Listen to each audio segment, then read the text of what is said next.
Buenas noches, Jonás. Gracias por Buenas, acompañarnos en este espacio, donde vamos a hablar de uno de los conflictos que ha redefinido el mapa geopolítico del siglo XX, como lo es la guerra en Europa del Este entre Ucrania y Rusia. Esta guerra, si bien estalló en febrero del año 2022, hubo una serie de acontecimientos que se vinieron suscitando antes. Por ejemplo, la propuesta de que Ucrania entrara a la OTAN, el Euromaidán que desencadenó en la salida del poder del expresidente Víctor Yanukovych, así como la anexión por parte de Rusia en el año 2014 de la península de Crimea y la ciudad autónoma de Sebastopol mediante un referéndum que hoy la comunidad internacional califica de ilegítimo. Y después se suscitaron los acontecimientos en la región del Donbass. Ya viendo un poco el panorama, yo quisiera preguntarte para comenzar esta entrevista, eh, ¿qué es lo que realmente está en juego en este conflicto? Si son los intereses políticos de Rusia, la expansión de la OTAN, el territorio de Ucrania o el fin de la hegemonía de Occidente. mira, buenas noches, estimado Pablo Brito, por su invitación. Mira, para responderte esta pregunta, nosotros tenemos que remontarnos atrás, porque nada de esto, lo que está sucediendo actualmente, eso no empezó porque un día Putin, el presidente de la Federación de Rusia, Vladimir Putin, se levantó, le dio la loquera de lanzarse esa operación militar especial y ahí empezó las cosas, no. Todo eso tiene unos antecedentes y todo empieza luego de la caída de la Unión Soviética. En 1991, tras el Tratado de Belovecha, que por cierto se celebra el 31 de diciembre de este año, que se da la formalidad de la disolución de la misma Unión Soviética y el impacto que generó a nivel internacional, porque no solo implicó previamente la caída de la Guerra Fría, el fin del bloque bipolar que era representado por Estados Unidos y la Unión Soviética, que posteriormente quedó a la cabeza como única superpotencia global, Estados Unidos, actualmente en declive relativo, porque ya se da cuenta que no, ellos ya no están solos en el escenario internacional, y al generarse la disolución, es por ende que se surgen nuevos estados del espacio soviético, se cae el telón de acero, el muro de Berlín, la disolución de la Unión Soviética. Y por ende, y cuando se da ese fenómeno, se da una serie de problemáticas que se dan dentro del espacio postsoviético, en ese caso una serie de conflictos que se dan.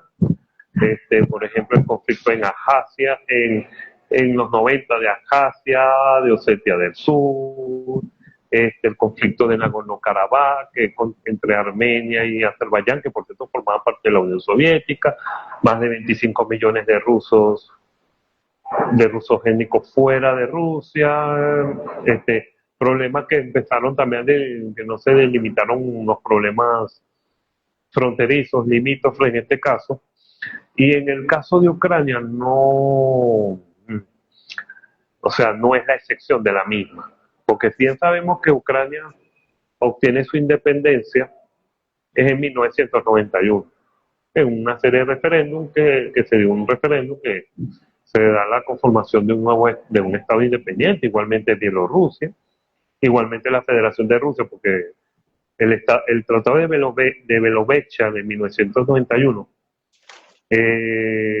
fue con el objetivo que fueron de los tres estados, lo que sería Federación de Rusia, Ucrania y Bielorrusia, que fueron los estados fundadores de la Unión Soviética, que se dan para el proceso de la disolución de la misma. ¿Qué es lo que pasa con Ucrania?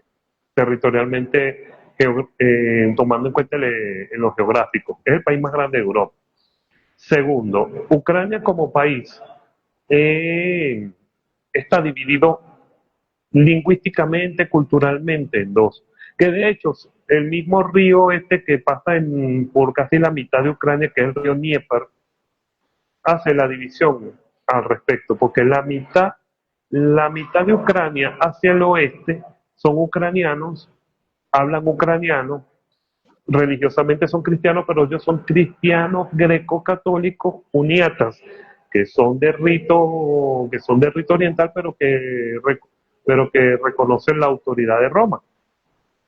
El sur y el este de Ucrania son o rusoparlantes no, ucranianos de habla rusa o rusos étnicos. Religiosamente son cristianos ortodoxos que obedecen a Moscú, al patriarcado de Moscú, para ser exacto. Eso es como primer punto. ¿Qué es lo que pasa? Que siempre Ucrania, si lo vemos desde una perspectiva realista, materialista, Ucrania siempre formó parte del antiguo Imperio Ruso y posteriormente de la Unión Soviética. Ahí estamos hablando de la Rus de Kiev. Desde la Rus de Kiev, que se funda en el año aproximadamente a finales de los años 800, con la Rusia de Kiev, que con Vladimiro I de Kiev, que llegó el cristianismo a lo que era la Rusia, porque de hecho Ucrania no existía como tal. Ucrania de su existencia es prácticamente en el siglo XX, pero en el sentido de la población, pero no se hablaba de Ucrania como un estado propiamente dicho. O sea, como nación Ucrania, podemos decir que nace a partir de la Unión Soviética. Nace propiamente de la Unión Soviética, no nace antes, porque no existía tal cosa una entidad llamada Ucrania. Y eso de hecho, más de 1000 años de historia de la civilización ruso-eslava bizantina, no existía tal cosa llamada Ucrania. Ucrania se refería de ucraínos y eran los campesinos.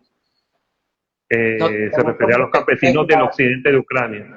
Te pregunto porque en una declaración, cuando estalló el conflicto en el año 2022, meses después, Vladimir Putin dice: el único garante de la soberanía ucraniana es Rusia, ya que nosotros fuimos quien creamos ese estado bajo la soviética.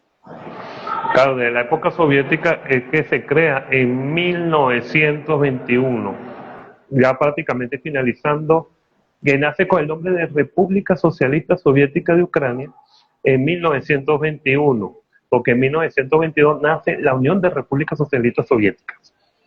En ese caso. Entonces, yendo al punto, para Rusia, Ucrania es vital, existencial de su existencia, de su espacio de seguridad, de su seguridad geopolítica. Y por ende, lo que se está en juego de este conflicto es primero la supervivencia geopolítica de Rusia, porque jamás y nunca va a permitir que Ucrania entre a formar parte de la OTAN. Porque ser parte de la OTAN va a ser el fin geopolítico de Rusia, porque ya terminaría de ser rodeada, que eso es un viejo sueño que no viene desde Estados Unidos, eso ya venía desde el Imperio Británico, con las ideas de uno de los grandes geopolitólogos de finales del siglo XIX, principios del siglo XX, Sir Halford John Mackinder, que es el que hablaba sobre el que domina el este de Europa, dominaba Eurasia, y después posteriormente el que domina Eurasia, domina el corazón del mundo, y el que domina el corazón de la Tierra, mejor dicho, domina el mundo.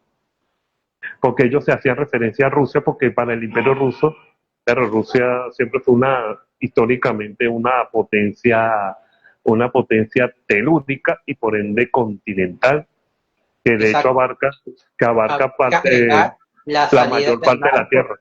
En la zona de Ucrania, que es fundamental para Rusia, por eso se anexa la península de Crimea en el año 2014, porque ante esa noticia de que Ucrania plantea ingresar a la OTAN, eso pone en alerta a los rusos, porque que Ucrania ingresara a la OTAN implicaría que si Rusia le ve también los 5 del Atlántico, se declararía la guerra a todos los países que conforman la organización como tal. Mira, ¿qué es lo que pasa? Eso hay que verlo varias aristas para llegar a ese punto de qué fue lo que pasó realmente en el golpe, porque realmente lo del Maidán fue un golpe de Estado. Eso hay que llevarlo unas aristas que hay que ir atrás. Nacen los nuevos estados independientes tras la disolución de la Unión Soviética, entre eso Rusia, entre eso Ucrania. Ya se empieza a hablar de una especie de nacionalismo. También ya está el contexto internacional de que ya empieza a expandirse la OTAN. Cuando se da la expansión de la OTAN, porque hay que verlo como brazo geopolítico de Estados Unidos en Europa, porque de hecho Europa se le puede denominar como propiamente dice colonia geopolítica de Estados Unidos, y que por ende para Estados Unidos dominar Eurasia necesita tener la presencia en Europa a través de las presencias militares de las bases militares en Europa, como lo tienen en España, como lo tienen en Italia, como lo tienen en Alemania. En este caso, cuando se da la primera expansión de la OTAN, se da en 1999, cuando viene, y ante esa primera oleada, en 1990, cuando se da la unificación de las dos Alemanias, ahí se da la primera expansión de la OTAN, porque al unificarse la Alemania Oriental, que era comunista, obviamente pasa a ser lo que era la parte oriental de Alemania, a ser parte de la misma. Pero porque incluso la Unión Soviética defendía la unificación de las dos Alemanias siempre y cuando fuese un Estado neutral.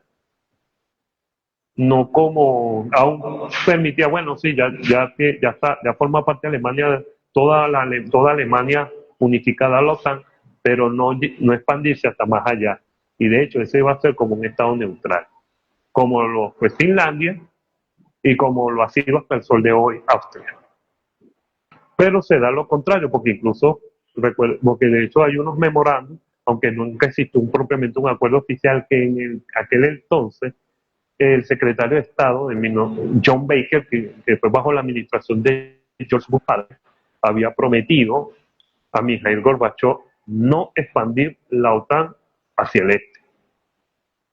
Que posteriormente, más allá que eso fue un acuerdo de boca, pero no fue un escrito formal ni nada por el estilo, aunque existe el memorándum, se da lo contrario. De hecho, este gran escritor que es Alexander Solzhenitsyn, que fue el escritor del libro El archipiélago Gulag, él incluso le escribe a Boris Yeltsin una carta en la cual explica de solventar los problemas limítrofes con Kazajistán, que el nuevo estado, Kazajistán, le diera la parte del norte de Kazajistán porque la parte norte de la misma forma parte dentro de lo de la misma Siberia. Y con respecto a Ucrania, que al menos la mitad de lo que sería Ucrania hacia el este, o sea, del río Dnieper hacia el este y el sur, fuese parte de la Federación de Rusia. Ahora, que si el occidente de Ucrania quiere ser un estado independiente, que lo sea. Igual, ellos nunca se han identificado propiamente con los rusos. Culturalmente, ni culturalmente, ni religiosamente, más allá que sean de rito oriental. Yo algo aquí. ¿Ha sido de algo las sanciones que le ha impuesto la Unión Europea a Rusia? Porque yo veo que a pesar de las sanciones, Rusia sigue adelante con su política de seguir expandiendo su territorio en Ucrania y lejos de hacer que la guerra termine por causa de esas sanciones, lo que ha hecho es intensificar la respuesta militar por parte del gobierno de Rusia. Mira, en cuanto a las sanciones, realmente, ¿cómo usted puede sancionar un país tan grande que abarca geográficamente 11 usos horarios? Vamos a decirlo así, tiene presencia hacia el Ártico, hacia Europa, hacia Oriente Medio por medio de la zona del Cáucaso y del Caspio, tiene presencia en la parte de Asia por la parte del Extremo Oriente y con el Pacífico. Obviamente, me quieren sancionar por aquí, pero yo tengo otra presencia comercial por otras áreas, porque Rusia es un territorio muy grande que abarca la sexta parte de la masa continental de la Tierra, y que por cierto está en lo que es Eurasia. Pero ¿qué es lo que pasa con las sanciones de la Unión Europea? Que al final y al cabo terminan siendo un tiro en el pie de ellos mismos, porque mira las consecuencias que se ha generado. Hay problemas de suministro energético, todo está más caro, lo que producía Rusia, lo que no es nada más gas y petróleo, también son materias primas de importancia que en la cual no lo están adquiriendo, y si lo están adquiriendo es a través de terceros mucho más caro, porque acuérdense de algo, y esto es razón geopolítica. ¿A quién le conviene que la Unión Europea esté en una situación, o los países miembros de la Unión Europea estén en una situación crítica, y que incluso se están viendo procesos de desindustrialización, y principalmente en el corazón de la Unión Europea, que es Alemania, que es el corazón de la misma? A quien le conviene a Estados Unidos, porque es un competidor comercial menos. A esa es la misma, y tomando en cuenta que el principal socio comercial es China y también Rusia. En este libro, si lo que lo pueden observar los video oyentes, aquí explica exactamente el papel que tiene que hacer Estados Unidos para que no surja una potencia en Eurasia que le cuestione la hegemonía de Estados Unidos en Europa. Y ellos siempre vieron el peligro en Rusia. Todavía China no se hablaba como una amenaza, propiamente dicho. Esta guerra creo que la están perdiendo porque ya están buscando como esfera de influencia al continente americano como tal, con todo lo que ha pasado con los buques aquí en el Caribe. Lo conversábamos la semana pasada con el geopolitólogo. ¿Se trataba? Ajá. Por cierto, mi respeto a ese analista, porque él maneja muy bien también del tema de la política internacional y del tema de seguridad y estrategia. Sí, es que de hecho, para Rusia, lo que es ¿cómo se llama? El extranjero cercano o próximo, ese es su área de espacio vital de influencia, porque cuando uno estudia la geografía de Europa, desde Holanda hasta el extremo oriente de Rusia, y obviamente de Rusia, que es la parte asiática, esos son estepas, o lo que seríamos para nosotros los llanos. Ahí se pueden dar invasiones fáciles, porque para invadir a Rusia no va a ser, teóricamente no sé, tiene que ser terrestre, y no yendo por Finlandia y por los Bálticos, no, tiene que ser por tierra porque sí, porque todo es plano, no hay obstáculos ni barreras naturales propiamente dicho, que en tal caso sería el Dnieper o parte de los montes Cárpatos, que entonces, que eso siempre han tenido esa sensación de inseguridad rusa, porque el territorio es tan grande que por un lado es ventajoso, pero a la vez tiene desventaja, porque no tiene propiamente barreras naturales. Por eso que mira lo que pasó en la Segunda Guerra Mundial, y por qué la batalla de Stalingrado fue extremadamente complicada para los rusos, porque todo eso es llanura. Llanura, y la parte importante que tiene el río Volga, porque es el río más grande de Europa, y ese río te lleva a Oriente Medio y te desemboca al Caspio, y del mar Caspio al Oriente Medio. Y entonces para ellos tener para Rusia que Ucrania forme parte de la OTAN, señores, sencillamente le van a poner armas estratégicas apuntando hacia Moscú, que en menos de 5 minutos un arma estratégica, refiero a armas nucleares, apuntan al corazón de Rusia. Y el corazón de Rusia es Moscú.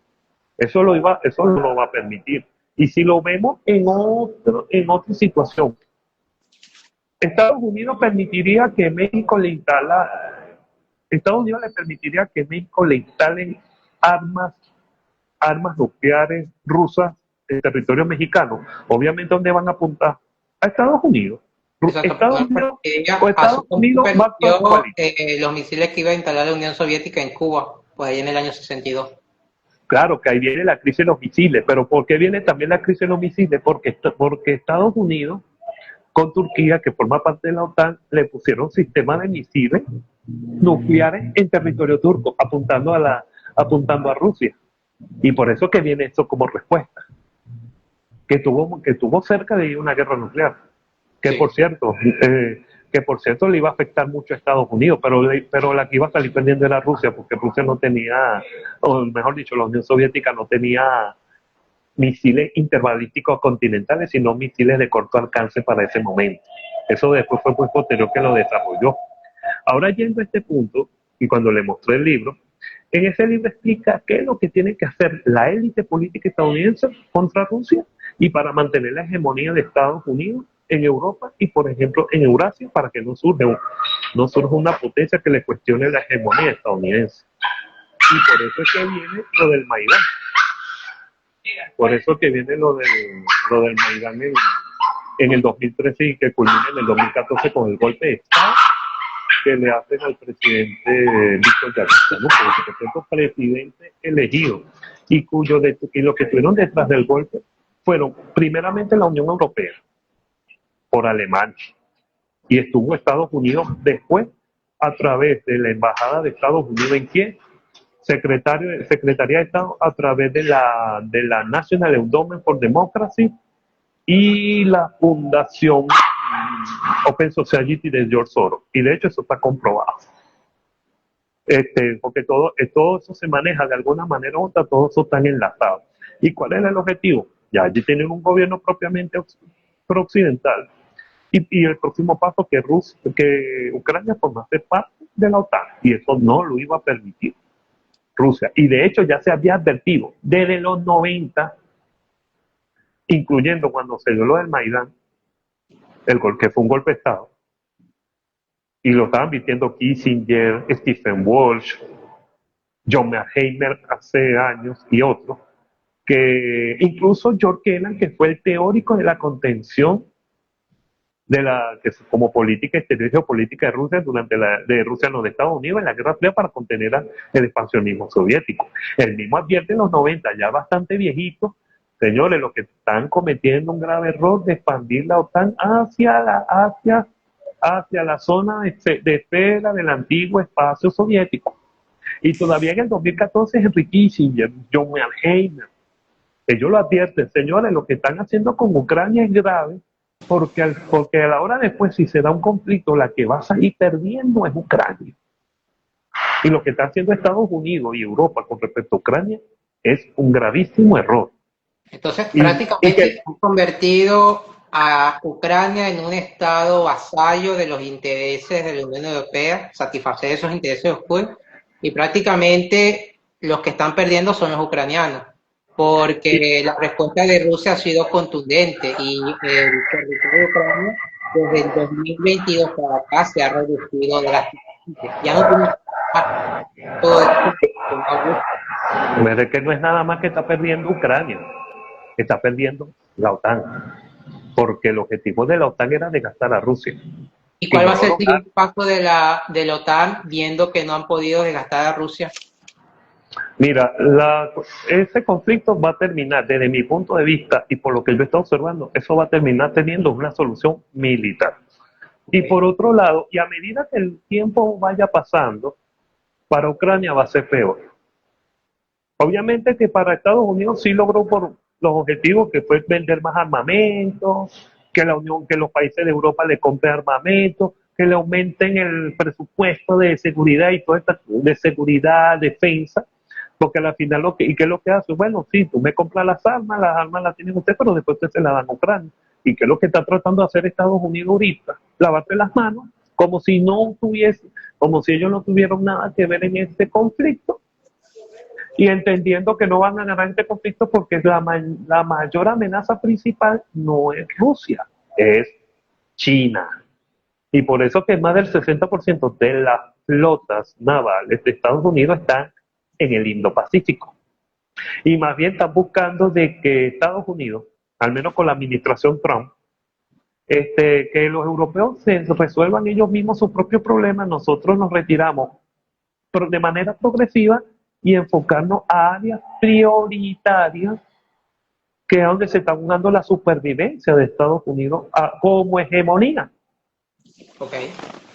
Y eso es y para ello Ucrania, aunque ellos lo pueden disfrazar de una retirada progresiva, sin mucho escándalo, pues ya es una derrota y es un barril sin fondo, porque que no le han dado de apoyo en todos los sentidos, económico, logístico, de inteligencia, de armamento, de todo, pero no se ha dado, más bien los rusos se siguen apoderándose de más territorio. Pero la Unión Europea recientemente aprobó un apoyo económico a Ucrania que todavía no es miembro y salió Víctor Orbán denunciándolo, diciendo que esto era el fin de la Unión Europea, con lo que estaban haciendo. Porque Ucrania no va a tener la capacidad de devolver ese préstamo que está haciendo la Unión Europea. Entonces, la Unión Europea está empeñada en sostener una guerra que no van a ganar prácticamente. Mira, la Unión Europea, por eso que está teniendo una serie de problemas, la misma Unión Europea, porque tienen problemas internos en lo político, por un lado las instituciones y varios países dentro de la Unión Europea. Por otro lado, siendo objetivo y realista, Víctor Orbán tiene razón. ¿Cómo le vamos a darle apoyo a Ucrania económicamente si no es miembro de la Unión Europea? Y que por otro lado la Unión Europea está teniendo, los países de la Unión Europea y principalmente Alemania están teniendo problemas de deindustrialización, desinversión, que se están yendo a otro lado, incluyendo sea para Estados Unidos, sea para otros lugares, porque incluso ellos dijeron, no, vamos a comerciar con petróleo, con gas con los rusos, que ellos tenían un mercado energético súper seguro y barato. Entonces Estados Unidos en teoría le estaba abasteciendo con gas licuado, pero no hay prácticamente infraestructura para recibir ese tipo de gas, porque no, las infraestructuras energéticas se hicieron fue como para el mercado con los rusos. Y entonces, y aparte que Estados Unidos le vende 40% más caro la energía. Ah, ya va. No olvides que se han sumado a esta política de la Unión Europea del Pacto Verde, que lo único que ha perjudicado es a las naciones que conforman la Unión Europea. Es Bueno, una opción. porque el famoso Pacto Verde no es más como lo dicen este filósofo político francés Alain de Benoit, o de Benoit, como se pronuncia en este caso. Él dice de crecimiento sustentable. ¿Qué es lo que quiere decir? Sí, economía en teoría verde, pero que a la vez no estamos desindustrializando, donde realmente no hay ningún desarrollo económico real, sino cumpliendo una serie de políticas dirigidas por la élite política de la Unión Europea, de la cual le presiona a los países lo mismo de cumplirlo, en detrimento de la población europea, que eso también está teniendo problemas incluso hasta en la agricultura. Y de hecho, los mismos que te apoyan la misma política verde, ellos son los primeros que viajan en aviones, en sus cumbres ecológicas, pero van en aviones. Es una cosa tan incongruente totalmente. Y entonces, mientras que Europa se está autodestruyéndose ella misma por diversos factores, países como Rusia, países como China, que ya es la fábrica del mundo, incluyendo la India, son países que ahora se están desarrollando su propia industria. Ahora, Y sin obedecer a esas políticas ambientalistas, ni incluyendo ni nada de la Agenda 2030. de la Agenda 2030, nada al respecto, lo contrario. O sea, lo que están haciendo es fortalecer su propio desarrollo industrial. ¿Crees que de aquí en adelante esto dé pie a que China logre su reunificación con la anexión de Taiwán? Mira, China tiene una concepción del tiempo muy distinta a Occidente. Okay. Porque China, por un lado, te lo voy a decir así, concreto. China es de las pocas naciones del mundo antiguo. Porque es una civilización que tiene al menos entre 8.000 a 10.000 años de existencia. Y el concepción de tiempo es de milenios. A ellos no les importa que si pueden durar 100 años, 200 años, 500 años. Pero ellos de que van a obtener Taiwán, los van a obtener porque siendo realistas, eso es parte del territorio chino. Que hubo una guerra civil, que ganaron los comunistas, pero ambos, los nacionalistas chinos y los comunistas chinos, siempre han tenido algo en común. Existe solo una sola China. Y de hecho, en los años 70, Estados Unidos reconoce hasta el sol de hoy que Taiwán es parte de la soberanía de China. Que ellos lo que maneja Estados Unidos es la ambigüedad estratégica. Sí, yo le reconozco, pero yo apoyo también a la vez a Taiwán. Y hay un asunto, que la primera economía, el primer socio comercial de Taiwán es la China. Sí, tarde o temprano, y hay un factor importante, que China es la mayor fabricante de los famosos semiconductores y microchips. Exactamente. Permíteme un momentico, pero ya hoy la empresa Nvidia ahora le está vendiendo los microchips semiconductores a China por el fracaso de ciertas políticas arancelarias que ha querido implementar Donald Trump a los países. Y ellos le dijeron, no, está bien, nosotros vamos a llegar a un acuerdo, y la corporación Nvidia, que es la que también fabrica los videojuegos, le van a facilitar también comercialmente los mismos microchips semiconductores. Y eso por otro lado, por eso que este conflicto, que está en el conflicto entre Rusia y la OTAN en Ucrania, eso es un parteaguas esto es un parteaguas en la geopolítica y en las relaciones internacionales. Porque ya se demostró para Estados Unidos que ya el mundo no es unipolar. De hecho, ya el mundo unipolar no existe. Lo que hay es un mundo multipolar. Y voy a hacer un énfasis. No hablo de orden internacional multipolar porque ya es otra cosa. Pero el mundo ya es multipolar por el ascenso de nuevos actores. Está el papel de los BRIC, de los países de las economías emergentes, el papel de China, el papel de la India, que son ya dos gigantes.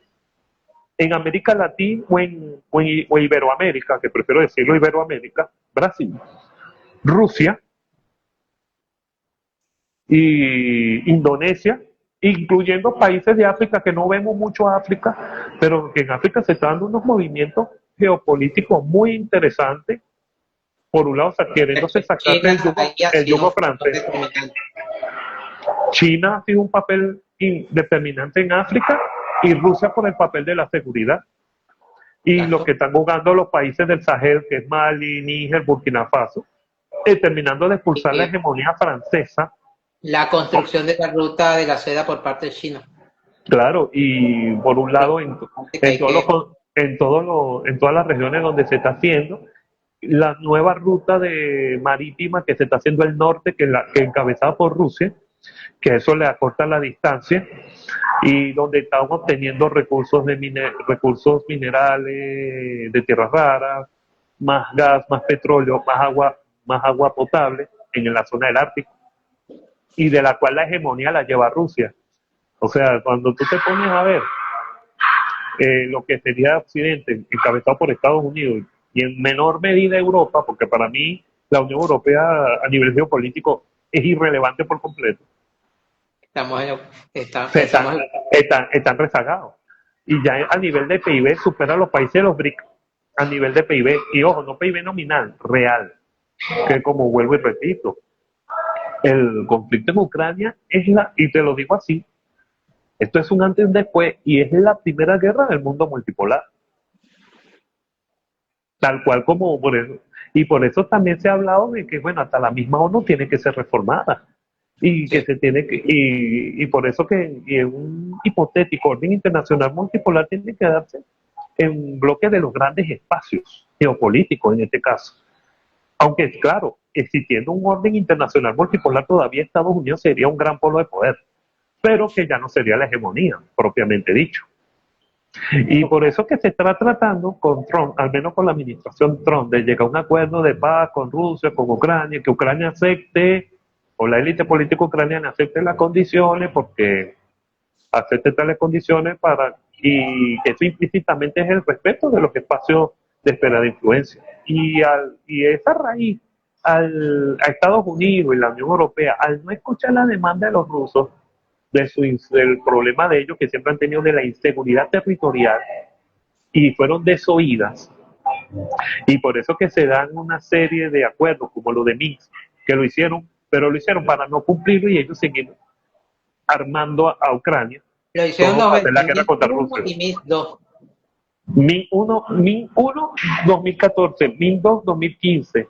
Correcto. Todavía en el 2021 lo que hace Estados Unidos con la administración Biden es presionar más aún a Rusia, y entonces el Estado ruso toma la decisión, bueno, vamos a lanzarnos la operación militar especial, porque oficialmente no hay guerra declarada contra Ucrania, porque para declarar la guerra a otro Estado tú tienes que, allá lo aprueba el Congreso.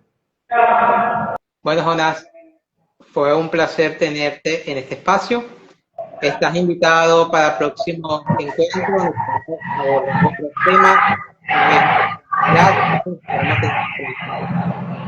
Bueno, muchas gracias por su invitación y igualmente para los video oyentes y les deseo un feliz año nuevo, que les sea próspero y bendecido y que a nivel internacional se van a dar Una serie de diversos casos. acontecimientos.